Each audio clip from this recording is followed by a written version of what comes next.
welcome back to it. This is the Big Vibe with Tev and Ty, yet again on your screens, in your ears. We're all over, man, and we're hoping that you are loving us wherever you are across the globe. Again, just a reminder that we've changed our format slightly for the show, and that means a lot less structure. If you saw episode 12, you know exactly what we're talking about, and as such, I'm going to get right into it. I actually want to start today off with a random fact, just for each and every one of us to have something to chat about around the braai or at the water cooler at work. And today's one states that, did you know it takes 1 gallon of water to grow a single almond and 220 gallons to grow one avocado? So maybe this gives a bit more insight as to why avocados are as expensive as they are. Like, you have to essentially put your car up for sale just to buy like half an avo these days. So I think this is a reminder as to, or an indication rather, as to why that could be. And maybe like, so you say a gallon to an almond. Do almonds, what do almonds grow on? Almonds grow on, I will tell you right. I wouldn't imagine, is it an almond tree? I would imagine it's a pod, right? It's a seed. I would have suspected it's a pod, actually. Which would hang on a tree? Damn, I don't know. It's like, begs the question. Same thing with peanuts. Is it a bush, maybe? Maybe it's a bush. I don't know. So it takes a gallon. Maybe that's exactly why. I think it gives you context as to why it's so expensive. Both things, almonds as well. But then here's the question as well. You know, like almond milk is such a big, I don't want to call it a fad, but such a thing at the moment. And almond milk, how much water would go into almond milk, and how do you milk an almond? How many almonds do you have to press to get like a milliliter of milk from that? I'll actually need to do some research to that and come back. Dev, you came with the facts, but you weren't ready for the questions. I like that. I didn't know that. It must be an American fact if you're working in gallons, though. Yeah, and for quantity, 1 gallon is about approximately 4.5 liters. For context. Oh, wow. One of those big bottles of water for an almond. Jeez. Yeah. Okay. Ridiculous. That's interesting. Ridiculous. That is interesting. So tell me about your week, justify the price. How was this week? The past week? Any highs? As I mentioned in the last week, the last pod, that my class was kind of dealing with a little bit of like a problem, you could say. And once again, they really, really impressed me, just the way they've been dealing with it. And obviously, as we've dealt with it together, all of us, it really got me thinking this week about like the knock-on effects of COVID, right? The trauma that we all went through to get to where we are. I think a lot of people we're taking it for granted because it's such a place, it's such a new space to everyone. And while I was talking to them, I actually came to this realization. What happened with them is like, so they're seniors now, grade 12, and they were in kind of lockdown from, let's say, the end of grade 9. That's kind of when it started, right? And the school opened again, all back to normal, events happening and everything. And it's kind of like there's this thing around the world that things were so abnormal for so long that there's almost this big overcompensation to try get back to normal as quickly as possible without really giving time or space or respect to the space that we were in and the things we maybe missed out on. So I kind of had like a very, I guess, introspecting week where I was really just kind of thinking about that quite a lot. And then, you know, so I don't know if you want to call that a high or a low, but that's kind of where my head's been at. And then I've been consuming the World Cup. I've been loving it. I mean, it's been happening. It's been so cool on so many levels, you know, going into a World Cup that we were skeptical of as a tournament. Gabriel Jesus getting injured sucks big time for us. But anyway, it is what it is, right? But yeah, that's kind of my week. Relatively not new. Oh, there was also a talent show at the school. Interesting to see what the students came up with. Not considered talent, but it was very much like K-pop dancing and like maybe that's because where I am in the world. Yeah. I don't know. I was expecting to see like maybe some magic tricks or like even a guitar. I don't know. Maybe I should have checked my expectations first. In fact, one of the shows that they did is they brought out this table, and on the table there was a glass of water on it, and like this was like the fourth performance, and I was one of the judges, and I was thinking to myself, damn, okay, here we go. Like, no, if not any offense or anything. I was like, okay, here's something that's not a K-pop dance. Like, this is gonna be cool. Yeah. Getting ready, they came out and she sat at the table, and I was like, oh, what's she gonna do? Is she gonna make music? Like, what's happening?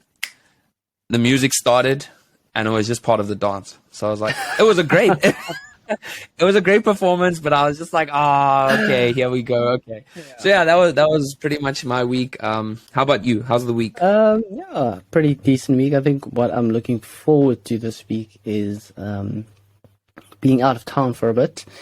That's kind of all the eggs in that basket. So December, finally at the place where we're starting to let loose, relax a bit, kind of take note of what the year has been and reflect on it and be like, okay, cool, managed to get through this year. We at the end here, we can actually afford to enjoy ourselves a bit, let our hair down. So really looking forward to the upcoming week away.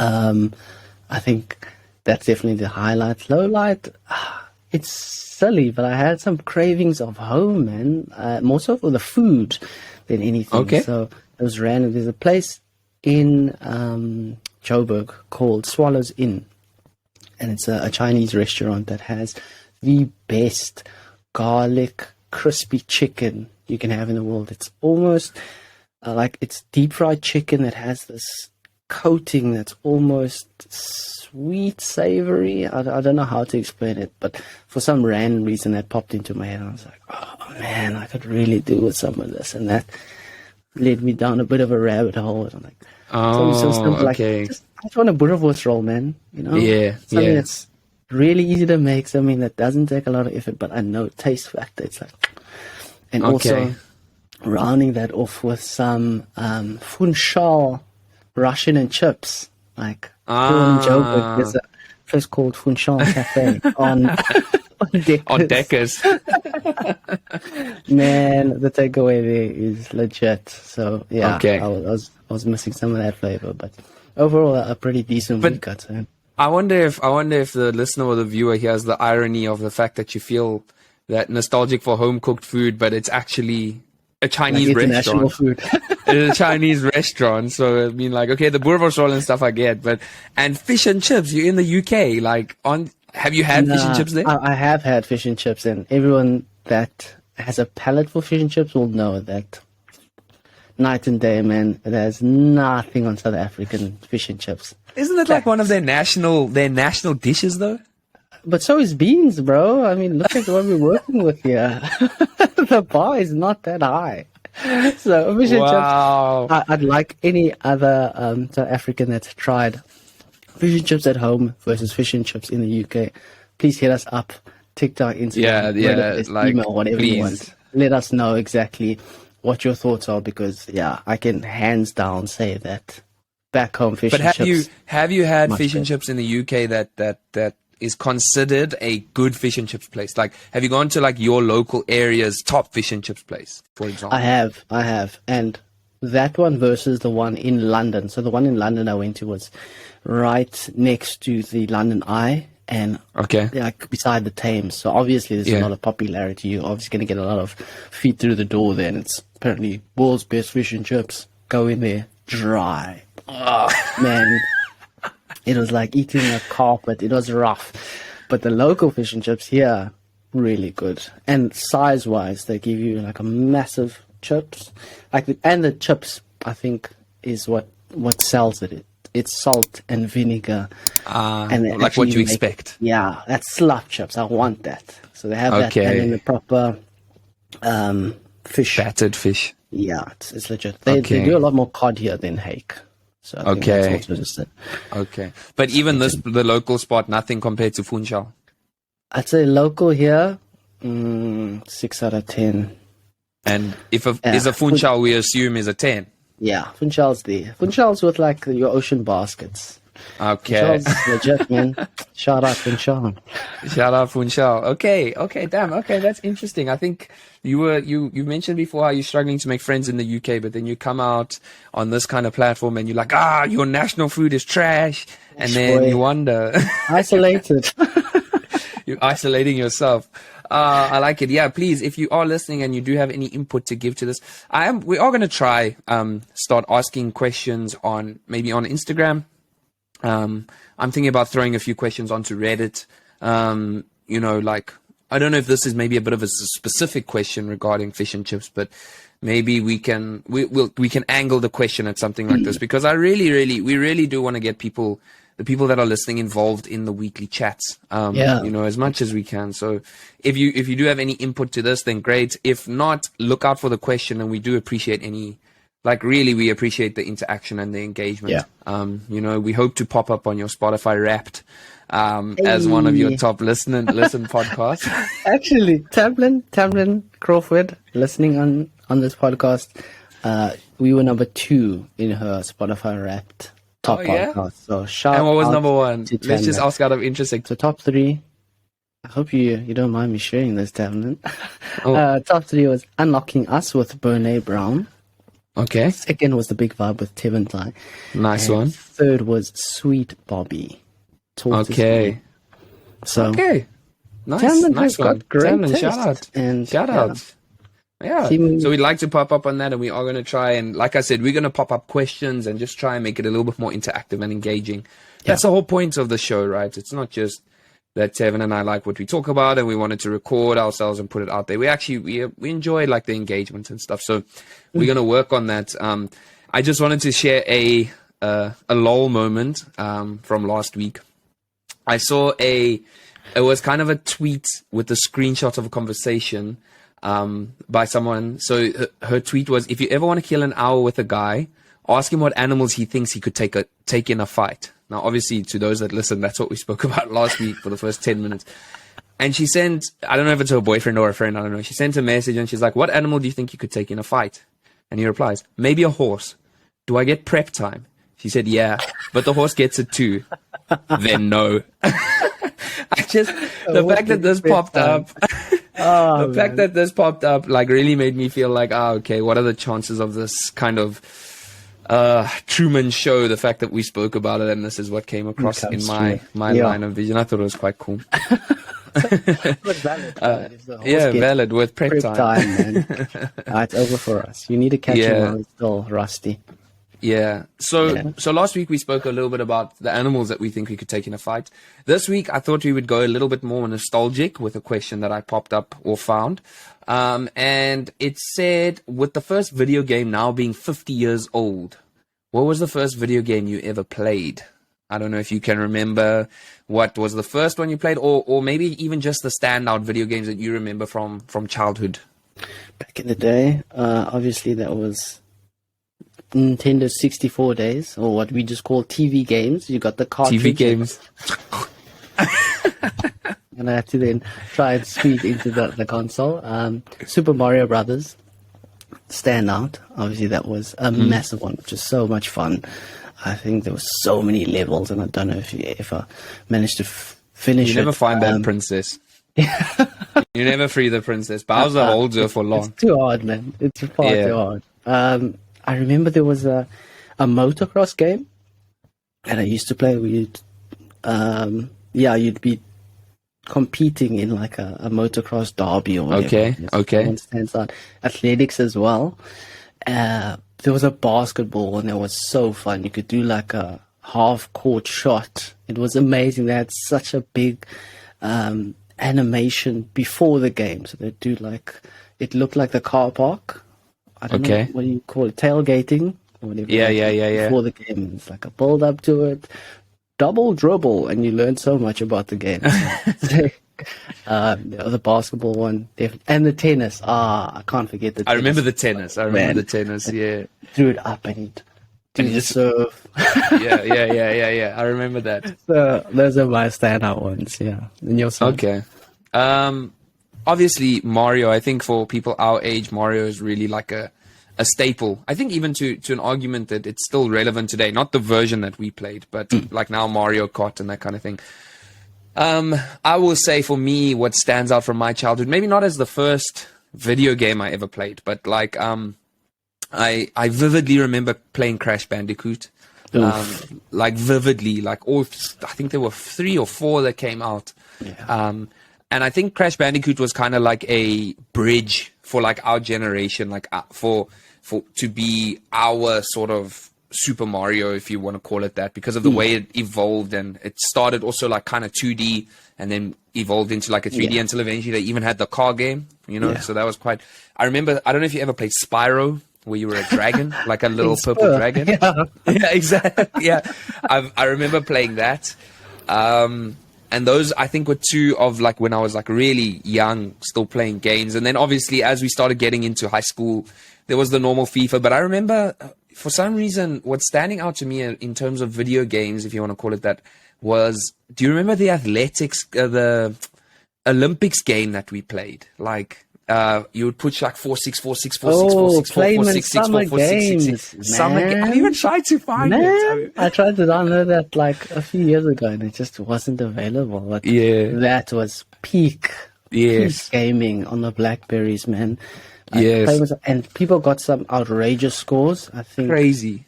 Ruben and Salman were like top standout in the sprints. So. Yeah. So those are kind of like the video games that I remember. Do you still play video games or not really? I do, not as often though. I kind of transitioned into more previously podcasting.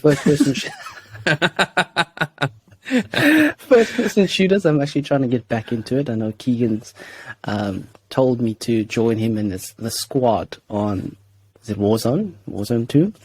Okay. So I'm looking to get back into that, but genuinely I would have played football games like FIFA, like PES, and then I'm trying to get into a lot more games that are beyond just the stereotypical ones, like Fall Guys. I want to get into that. It looks like a lot of fun, where you're essentially competing like almost like Wipeout. Okay.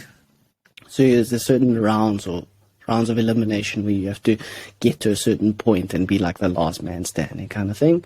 Okay. And then a lot of these very contemporary style games. I think one's called Disco Elysium, where it's almost like detective work, but it's got a matching soundtrack, and there's just so many elements to this game. Okay. Actually looking forward to starting that. Yeah, I would imagine. Yeah, the world of gaming has really changed. There's like a game that you can play now where you're a cat. I don't know if you saw that. Like you're Stray. Yeah, that really looked pretty. Good reviews, man. Yeah, and I've also read some quite cool reviews about that. Yeah, some games that I just don't get how there is so much hype, and yet they continue to make more and more installments, like Goat Simulator.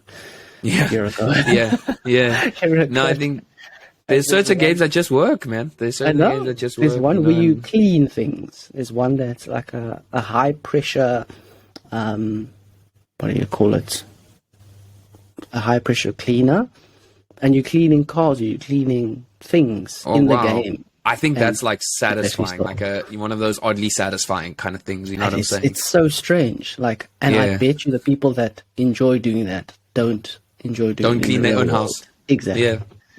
You see, So this is a problem. Do Yeah. you So I miss think any of the old retro kind of arcade style games? Do you feel like gaming has? I thought I did. its I thought I did, but then every time I go and I play like those kinds of games, I'm kind of like, well, there's a reason that we've moved on. Like, you know, I can't like sit there and be like, you know, I think sometimes we have this thing, and it happens a lot with movies, is where we get lost in this nostalgia, and we place these things so high up in terms of quality, and when you actually go back and you're like, but it was good at the time, but it's not that great now. You know what I mean? Like, it's like, and we have this thing of like, oh, but it meant so much to me when I was younger that we want it to mean as much to us now. Whereas it's kind of like, let it mean a lot to you within your memory. It doesn't have to be something that has to have all this meaning to you for the longest time. So I can't really say that I do miss it. You know, I'm not going to sit here and be like, oh, back in my day when we were playing 2D pixelated games, that was what gaming was really about. You know, like, I don't really feel like that. You any kind of nostalgic, or do you agree with that kind of? Yeah, I think it's hard to make the past, or what was that nostalgic moment, feel as good now. I think if I'm going to be playing it, it's just for the sake of seeing what it's like now. I don't think I'd be able to get as much enjoyment from it. Yeah. Like what we did back in the day. But yeah, exactly. I mean, you see it, they recreated Crash Bandicoot. They remastered it.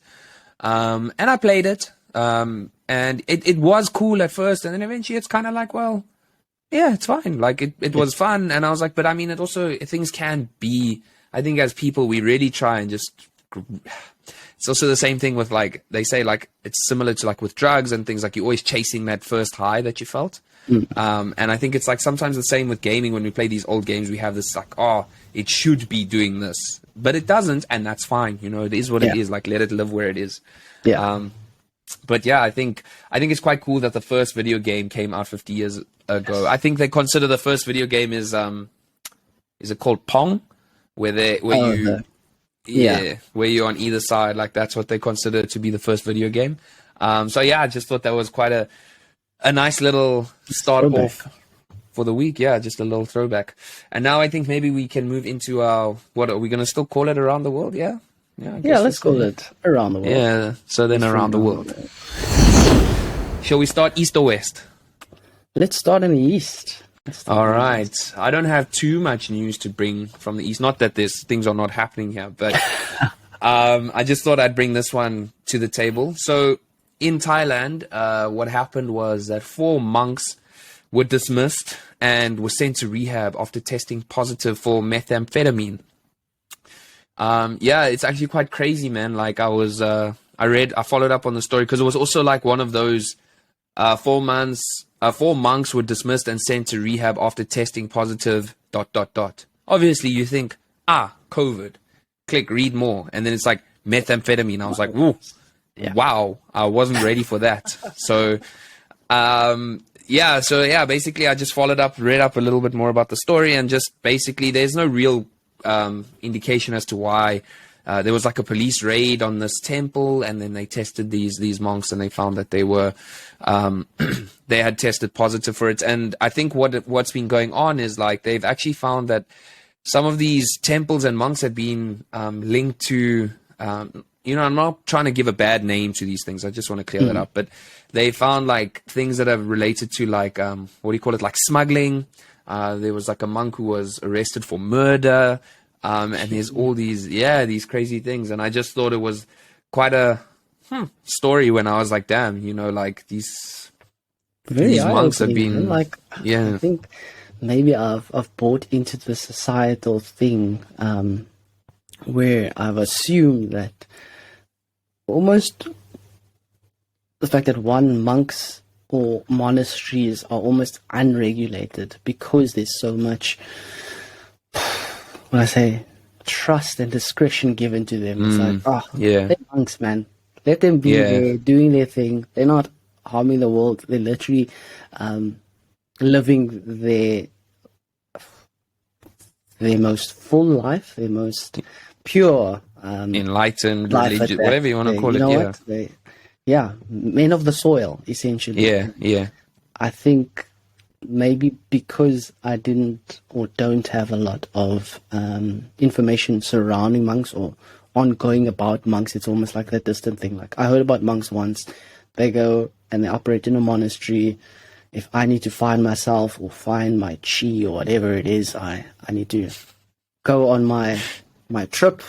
I get there, I find myself, and I've got my perspective on the world, and not knowing that these are the real world situations in some places, that it could be a front for something, that these men aren't as pure or as heavenly as what we deem them to believe in. And I think it's also important, like, that we remember, like, at first and foremost, they're human beings first, and they are susceptible to any kind of pressure or drugs or anything that like, they're not exempt from that kind of thing. But I think you're right. I think it's almost like sometimes these things happen and it catches us so by surprise because we have a certain expectation based on like our belief system and what we have come to know. And like I've seen pictures that have been posted of monks smoking cigarettes, and it's like the picture in itself is funny because it's like that's not what's supposed to happen, Yeah, but it's so I just thought it was quite a funny, not funny, but I thought it was quite an interesting story, and I think it just kind of helps provide like a little bit of perspective on like humanity, I suppose, to an extent, and the world we live in. Yeah, I think that's such an important reminder. Like you said, people first and foremost, and as people, we are open to a lot of these, susceptible to anything, really. 100%. So actually, a great story there, man. And that's the only news I have from the East for today. I'll bring more next time. Okay. News from the West comes in the form of, hey man, why is it always the stuff in the West that feels so hard hitting and so boring? But news this week is that San Francisco has given approval to deploy armed robots. I think you cue the Terminator music and the robots are going to take over John Connor or whatever his name is. I think there was always a clear and present fear that machines could one day take over, especially in the development of AI. And I think it was the Columbia robot or whatever it is, that one that almost looks like a dog that can mimic a lot of human qualities. Yes, yeah. From a dog to now being something that's on two legs that it can do like handstands, backflips, and there was even a video of one that got trained 4 arms. So they put it in a field where you had like target practice with a machine gun and how it would be receptive to human contact but know the enemy or the target still. So it would be firing in this range, and then someone would come and like push it over or kick it, and instead of shooting this person, a human that I was programmed or had clear identification of, it could halt before going on with its business in this. They just released that to kind of ease our minds. Yeah. They're just trying to make us feel better. Now, we all saw iRobot. We all saw it. We know. He did not murder him. So the police in San Francisco will become the first force in a big US city authorized to deploy lethally armed robots when confronted by mass shooters or suicide bombers after officials overruled objections from civil liberty groups. So this was in the Sunday Times. It goes on to say that Sunday, San Francisco Board of Supervisors approved a policy that would allow officers to use killer robots in emergency situations, such as when risk of loss of life to members of the public or officers is imminent, and officers cannot subdue the threat after using alternative forces or options to de-escalate tactics. It's kind of like almost like last resorts, almost kind of thing, right? Like, and is the SWAT? It's not AI, is it? It's controlled? Yeah. So I think you have an operator that sends it in. So maybe if we were to imagine what those bomb diffuser robots are. Yes, yeah, what that could. Yeah. Exactly. I mean, I guess this isn't really different to using any other weapon, I suppose. Yeah. Like, you know what I mean? Like, I think, I get why it's big news, but I think it's a little bit different to, like, if it were self-functioning and, like the robot itself gets to determine, like, how to deal with that moment. That, I think, will be a very scary day. Yeah. I mean, but you see a lot of things like this. I mean, maybe not weapons related, but I mean, like, Elon Musk, our favorite guy, he's been talking a lot about Neuralink recently. You know, the chip that they want to. I think they're saying in 6 months they're going to start testing human trials. The basic premise of Neuralink will be like that they can use this chip in like if you're disabled or like let's say you're blind or something like that. This specific chip can like link to that part of your brain and help it function, thereby helping people that need, and when you look at it like that, it's kind of like, well, that's cool. But I mean, then on the other hand, it's kind of like, well, what does this mean? On the flip side, yeah. Yeah. There's always There's always something, you know. Yeah. Like Trevor Noah was saying, he's like, oh, like if you told me like a year ago that the Tesla guy was going to be putting a chip in my brain, I would be like, okay, yeah, maybe. But now you tell me that the Twitter guy is going to be putting a chip in my brain. Ooh. A bit more reserved, that. Yeah, a little bit It's more honestly, reserved, but such an interesting debate. The for versus against. Like I think you mentioned it previously in a podcast. That, what did Uncle Ben say? That with great power comes great responsibility. Exactly, man. Uncle Ben leaving Uncle dimes Ben, here, yo. man, and it's so true. It relates to so many things in life, that not only with the emergence of and evolution of technology, but people in power. So many of these things where we need to act responsibility with the power that we have, the platforms that we use, celebrities. I'm not going to go into the Kanye West situation because we know exactly what he said. And again, maybe this is an outcry for help. And I actually found a very interesting take on the Kanye West. I'm just going to briefly touch on this. I won't go too deep dive into Kanye because I think we've given him a lot of screen time already. But it's a comedian by the name of Andrew Schultz. And he was on one of these podcasts. I don't know what the name of it was. I think he has his own one, but yeah. And he spoke about how Kanye is a phenomenal sampler of music, right? He brings together bits and pieces from music that you would ordinarily think should never go together. And yet he, through his talent, managed to merge it together and provide like a hit song or something that's outstanding. And he believes that that's what Kanye is trying to do from a political point of view, or with emotional and verbal rhetoric. So almost to try and piece together bits and pieces to form this outstanding conclusion that maybe everyone else has been too short-sighted to see, essentially. And he doesn't do it well. He doesn't have the talent or the skills to form good rhetoric. And he's being exposed for it. So in that sphere, a really interesting take I found on the Kanye. I like it. I think Andrew Schultz's podcast is called Flagrant, and I didn't listen to that episode, but I did see where it said the title of that episode was how Kanye can get away with it. So I think that would be a very interesting. That's actually a very cool podcast. I'm not trying to push people away from us. It's much longer, but that's very cool. That's a very cool podcast. Just shout out to that one. Yeah. That's kind of the news from San Francisco. And then whilst we are in the US, let's stay in the US. This week we saw New York City now seek somewhat bloodthirsty rat czar to tackle the rodent problem. So their mayor, Eric Adams, and his administration wants someone with a general aura of badassery, quote unquote, to lead the city's battle against rodents. So as everyone would know, through social media, YouTube, the news, you'd more often or not see videos in New York with rats that are loving their best lives, man. They catching the subway train, they on the New York yellow cabs, they within everything essentially, and they're running and causing havoc in the streets. So what the mayor has done is that he's come out with a request and almost a job offer. So the official job title is for a director of rodent mitigation. Oh, wow. And this role has been dubbed the Rat Czar. It comes with a salary range of around $120,000 to $170,000 a year.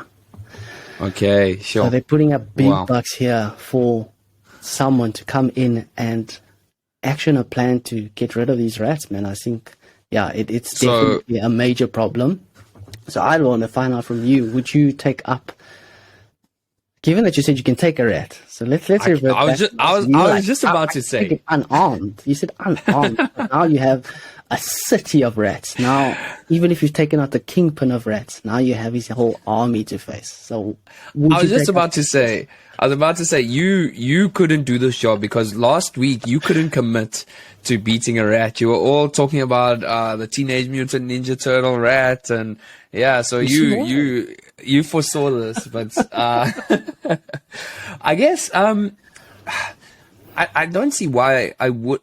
The only reason I wouldn't take up a job like this is not because I wouldn't want to. It's because I wouldn't know how to go about this, right? Like, I'd imagine you need to have some sort of, like, you know, like in UFC, you don't just go for the title fight. You have to, like, build your way up. And I'm like, what qualifies me to be like the rat czar? You know, like, how am I gonna? I don't know. I wouldn't know the first way of like how to start by eradicating this problem, because clearly they've tried to fix this problem on several different levels. Otherwise, it wouldn't have come to, you know, like creating a job position for it. So Yeah. like, I don't think it's a joke. Like, I don't think it's like, oh, okay, I'm gonna go lay some rat traps out there, or like put rat X out in the sewers, and then everything's gonna be good, right? Like, I think there's a big deal. There's obviously a big problem here that they're gonna try and do. Yeah. My question would be, you know, sometimes I wonder about these things, like everything becomes an ecosystem, right? You know, and I wonder to what extent these rats are pests, or because, you know, sometimes within ecosystems pests exist, but I wonder how important these rats are, and like what kind of problems one would introduce if you know, try and overcorrect. Like, I know in Florida, I think they also had a rat. They had a problem. Maybe it was a rat problem. I don't know. They had a problem, and what they decided to do to solve it was to introduce snakes into the ecosystem. Yes. Yeah, and then, so there's that one, and then there's the other one where there was some sort of bug, and then they introduced frogs or something like that to try and deal with that. And then what happened is there was no natural predator for that thing, and then that ended up destroying the ecosystem anyway. So I'm not like you. I wouldn't shy away from the job because I'm scared of rats. I would just be like, if you came to me and you're like, can you do this job? I'd be like, no, but not because I'm scared, but because I wouldn't know where to begin. You know, like, would you take it based on all what you were saying last week? See, now I have employees, so it's not just me. You see, you gotta think these things through. Man. So you don't even have to fight in the front line. See, exactly. I can delegate it. I'm like, guys, this is our plan of action. This is our plan of action. This is not my plan. This is our plan of action. So, Tyler, I'm gonna need you to do A, B, and C. Lisa, you can do A, B, and C. And you see, you're gonna get it solved, man. For that, yeah, that salary. Yes, yeah, I'll definitely take it on. Definitely. Yeah, I think, yeah. I'm just curious to see if whoever takes this job on would approach it. Have you heard of I think it was called what was it now? I read it in a Malcolm Gladwell book. It's called Tipping Point. Okay. And essentially, it discusses how the city of New York managed to reduce crime, violent crime, by, I think it was like 30% or whatever in the 60s or 70s. And the way they went about this wasn't by tackling violent crimes directly. What they did is that they enforced stricter punishment on low-level crimes. So graffiti, littering had harsher kind of penalties. And the action there had a ripple effect on major crime. So I wonder if they can kind of institute something very similar where they tackle a problem on a really small scale that has a ripple effect on the greater mice. rat problem. Yeah, like you take mice first. Yeah, no, but I get what you're saying. I get what you're saying. Like, I think was the idea behind that crime thing that to stop people from committing low-level crimes, they would never escalate into becoming like more serious criminals? Was that kind of like the thinking? It was to deter all criminals, but more so by seeing how much punishment and the severity of the small crimes, you would imagine as a perpetrator of more violent crimes that I'd get a harsher sentence in relation to my crime. Okay, yeah. Well, let's be interesting to see what the rat czar comes up with in that regard. I think we can, if you're good to move on. We don't really have much for Getting Athletic for this. Just wanted to quickly ask you enjoying the World Cup still? How are you feeling? Yeah, I think standout fact from this World Cup is that this is the first World Cup group stage where there hasn't been a team that's won all three of the games in history of the World Cup. So I think that was a very interesting fact with this World Cup. I was so surprised with some of the outcomes. Ghana Yeah. repeating They struggled. history yet again. Yeah. So I know it had a At favorable least Uruguay, outcome, yeah. but the fact that given a penalty, high stakes game, Yeah. didn't convert again. You That's saw, football heritage there. they interviewed Luis Suarez before the game, like not right before the game, like during the week, and they asked him, like, the Ghanaian team or a lot of Ghanaian fans want to retire you because it's his last World Cup. How do you feel about it? And he's like, I don't know why they're so angry. I didn't miss the penalty.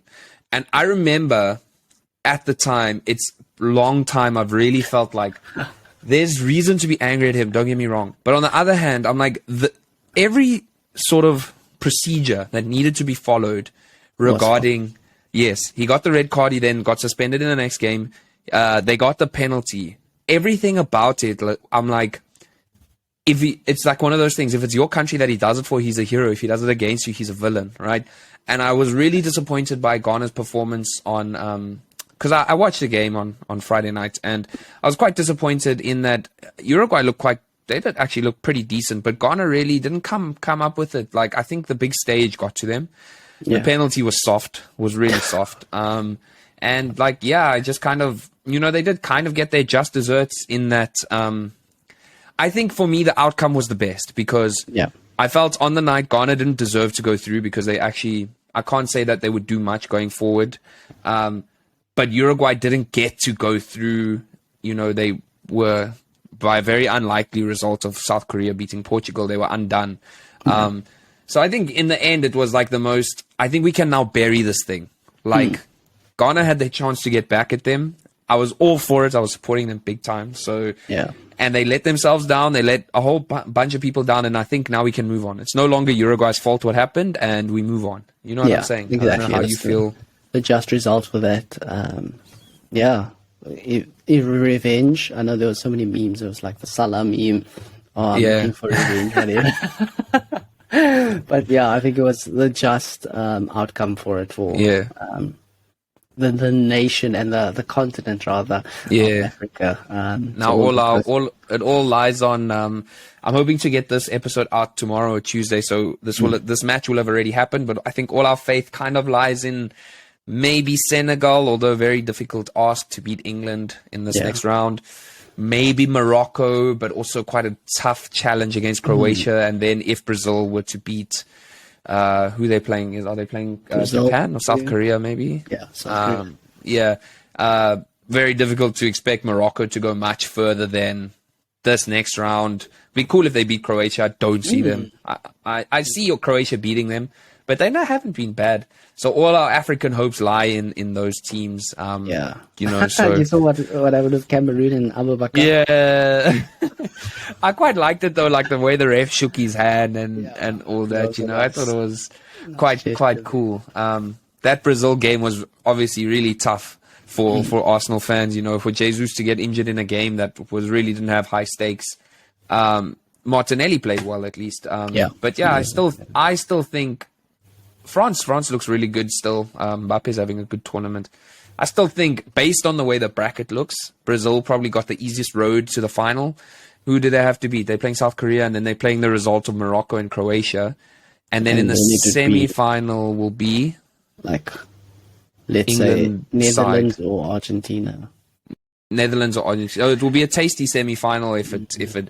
I wouldn't be too shocked if Netherlands beat Argentina, to be honest. Although they don't look too good either. I think America was quite naive last night in the way they played.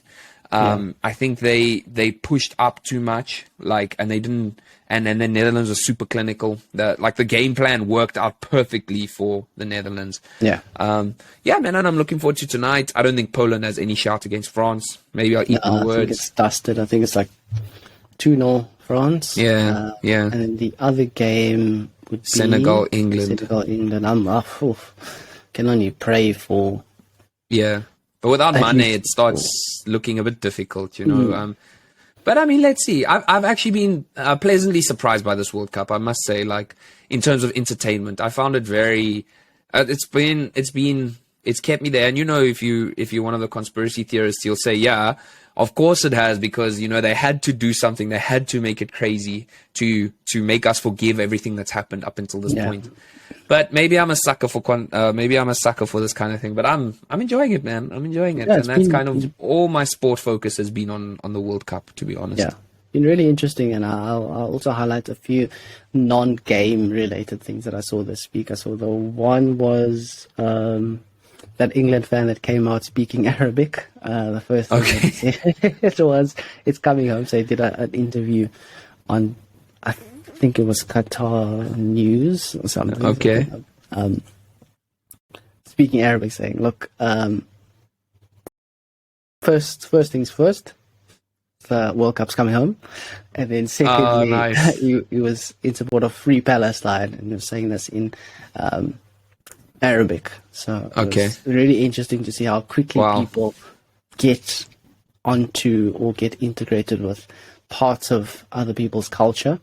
And then an interesting story I saw was, I don't know if this was where I saw this online, but English woman came out to say her experience thus far at the World Cup was really positive. I think she was saying that it's one of the first times she's been able to go to a game and not get catcalled or harassed. Yeah, in a very long time. So I think that's one of the. It's nice to hear. It's nice to hear some of the positives coming out. I also saw like some people that have been there, that have like just kind of given a full overview of like their experience, and how they've said like actually no alcohol has made the experience so much more pleasant, and it's become really about the football. Is the one thing they said. The other thing was that the whole World Cup is in one city, which they said is really cool. You know, like, because it's like almost like a concentrated space. I know Qatar had to do it because that's just the way it is, but they said that was quite cool. And it is nice to see some of the positives coming through, you know, coming out of this. You know, we spoke a little bit about like almost like the hypocrisy of the fact that it's an Islamic country, and that maybe to an extent people are imposing their own views upon another person's group of another person's perspective. And I'm not going to argue, you know, like the whole human rights thing. We always have to respect human rights. That's not what I'm saying. What I'm saying is like, it's nice to see that it's not only that people are not going to walk out of this thing with like this really, really bad view of a country, which has to have more sides than just that. And I just think it's really cool that there are these positive little things that are coming out of it, you know, from a footballing perspective, yes, but from all these other perspectives as well. We've spoken previously about how people are using a platform to talk about things that matter, and that's awesome. This woman's experience, you know, being a female fan, that's really, really cool. And maybe people learn from this kind of thing, you know, and I think, like I said, I think I've been enjoying it. I have, from a footballing perspective and otherwise, just for me on a personal level. Very interesting World Cup so far. 100%. Actually. Yeah. So I think we can start closing off on the episode, and I wanted to end off with a few jokes that I got for you. Yeah. As we do. Okay, so I have how many? 1, 2, 3, 4, 5, 6, 7, 8, 9, 10 jokes. 10 jokes that I want to do. So I don't know what you want to do. I know there's other podcasts that do try not to laugh, but we don't have to do that. Maybe you can rate the joke out of 10. Okay. So I'm just gonna run through them, and if you laugh, you laugh. If you don't laugh, you don't laugh. Yeah. Weird pressure. I almost feel like I'm being watched. I mean, I am, but I'm not. So the first one. Whoever lost an iPhone 14 Pro Max outside the train station yesterday, can you please stop calling my new phone? That's 8 out of 10. 8 out of 10. 8, okay. Silly. Next one. I asked my wife how to turn Alexa off. She said, how about walking through the room naked? You. Massive bands. Massive bands. I give it a 7. 7 out of 10. Okay. I realized the first one was difficult because you had no context. You know what I mean? Like, it's like, I was like, if you give this an 8, or like if I give this an 8, what does that mean for the next joke? Anyway, doesn't matter. Next one. Oh, I like this one. I was driving past a prison for dwarves the other day and saw one inmate scaling down the wall with a bunch of bed sheets tied together. I thought, that's a little condescending.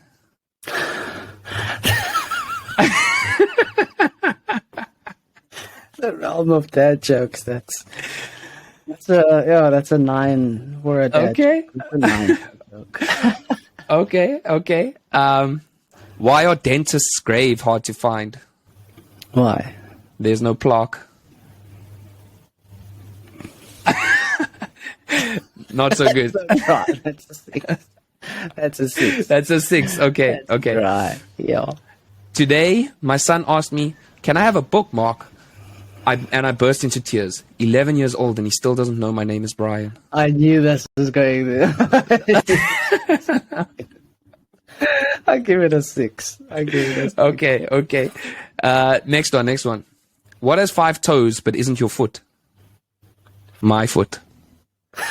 But you're going to go into like tomatoes or something like that. Okay. 6.5. 6.5. Okay, last 4. This one's a bit long. Okay. 3 dinosaurs are running across the desert when they stumble upon a magic lamp. They rub it and a genie appears. "I have 3 wishes, so I'll give one to each of you," the genie announces. The first dinosaur thinks hard. "All right," he says. "I'll have a big, juicy piece of meat." Instantly, the biggest, juiciest piece of meat he'd ever seen appears in front of him. Not to be outdone, the second dinosaur thinks even harder. "I know, I'll have a shower of meat." Immediately, huge pieces of meat rain down around him. The third dinosaur, clearly not to be outdone, thinks harder than the previous dinosaurs. "I've got it! I want a meteor shower."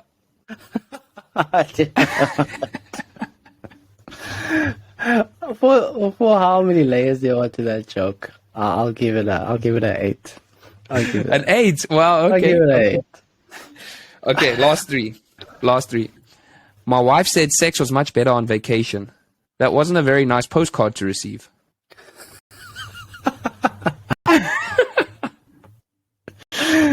That's legit. That is so blindsided. Yeah, okay. 8. I'll give that an 8. 8, okay. Last 2. A man walks into a bar with a small newt on his shoulder. The bartender said, "What an interesting pet. What's his name?" "Tiny," the man replied. The bartender said, "That's an odd name. Why did you call him Tiny?" "Because he's my newt." No? It goes back down to a 6.5. Oh. I'll give it a 7. We are low numbers here. It's a smart joke. I'll give it a 7. Okay, and next one. This is my last one. What do you call a musician with no girlfriend? Homeless.